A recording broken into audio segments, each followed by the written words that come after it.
नमस्कार। इस वक्त की सनसनीखेज खबर आ रही है कि तस्वीर में दिख रहा ये शख्स जो पहले बड़ा अमीर हुआ करता था, पर चालान ने चलाया ऐसा चक्कर के उसे अपनी बाइक से हाथ धोना पड़ा। बाइक क्या, घर बार जो था वो भी ना रहा। आजकल ये शख्स उसी सड़क की फुटपाथ पे पाया जाता है जहां पे इसका चालान कटा था। जितना भी जुल्म कर ले खुदा, पर चालान ना काटे। क्या आप भी परेशान हैं आपके अकेलेपन से?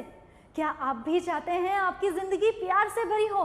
तो मिलिए इस लव गुरु से, जो लड़कियों को देखते ही उनको पटाने के पैतरे बता देगा, और जिन्होंने एक बार सेटिंग करने की ठान ली तो वो लड़कियों के दिल में आपकी जगह बना कर ही छोड़ेगा, और पहले से पटी हुई लड़कियों को भी आपके बारे में सोचने पर मजबूर कर देगा।